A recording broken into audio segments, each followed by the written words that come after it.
So upon watching the NBA playoffs last year, I decided to pay more attention to this NBA player, and I've officially decided to buy their stock, and here's why. Indiana is my favorite team in the East due to their continuity in their offense, and a player that I've seen here and there but haven't been paying attention until Indy's last playoff run against Boston is Andrew Nembhard. Nembhard was tasked with the assignment of guarding SGA in the finals, and I believe he did the best job guarding SGA, better than anyone I've seen thus far. SGA was matched up against guys like Scottie Pippen Jr., Christian Brown, and Jaden McDaniels, and none of them were able to bother him like how Nembhard did. SGA is very good at driving to the rim narrowly and beating guys to spots. That's how he's able to bait people into fouls or rise up for a pull-up jump shot. He just knows how to get from point A to point B with a tight handle. As good of a defender as Jaden McDaniels is, the way he plays defense being upright and tall doesn't help him to contain SGA on his drives. SGA would just get his shoulders past McDaniels' hips, and it was all day. Nembhard, on the other hand, is much quicker, and something that he did more was hinge his hips so his chest would face downwards.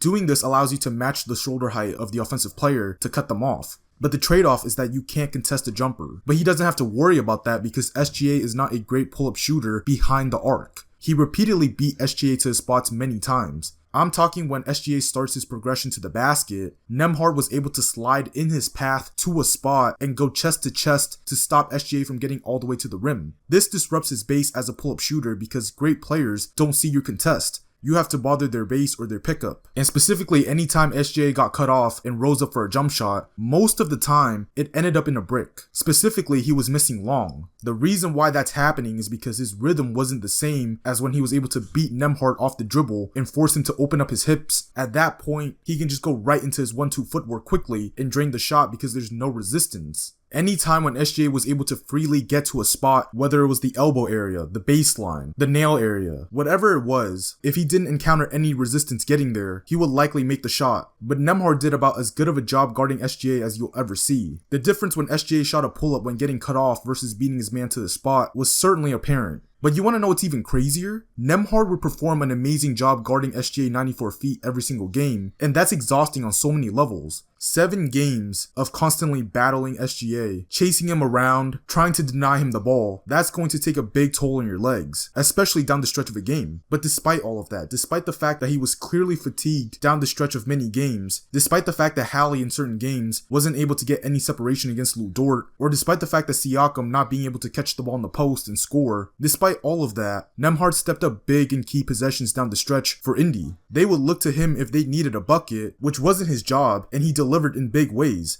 He had this one bucket, I think it was in game 3, where he was coming off a pick, Caruso was guarding him, and he hit this mean step back at the left elbow area, and Caruso was literally 2 feet in the paint. Or how about in game 4, I think it was game 4, he hit a step back at the nail area over Hartenstein when Hallie and Siakam couldn't get anything going. And of course we can't forget about that crazy ISO that he had over SGA in game 1. What's crazy about that is that OKC was denying Hallie the ball, and most role players, because that's not their job, because it's not their job to have the ball in clutch time, most players in that possession would just force the ball to the superstar. But Nembhard is different because he trusts his game to be able to get a bucket despite being gassed guarding the MVP. This is not normal. Most role players would guard the other team's best player, and if they're going to do any scoring, it's going to come off the ball, off the catch. Nobody is having the ball in their hands and hitting tween crossover stepbacks in people's faces. I put out a tweet after that ISO that he had over SGA, and I said Nembhard's stats would suggest that he's a role player, but if you watch the film, he's not your typical average role player because he can provide more shot creation in the clutch. Which other role player that plays the same role as him, meaning guard the other team's best player and provide third option scoring, which of them does the things that he does in crunch time? Like I said earlier, most role players don't have the ball in their hands in a 5-point game with 4 minutes left to go. Nembhard can and does produce more than a role player in those moments. He plays his role so well that he's in the perfect position to showcase his talent and skill set because Hallie and Siakam, they deal with the heavy lifting of the scoring with the opposing team's 2 best defenders. That frees up Nembhard to be able to guard the other team's best player and chime in on small portions of the scoring against lesser defenders.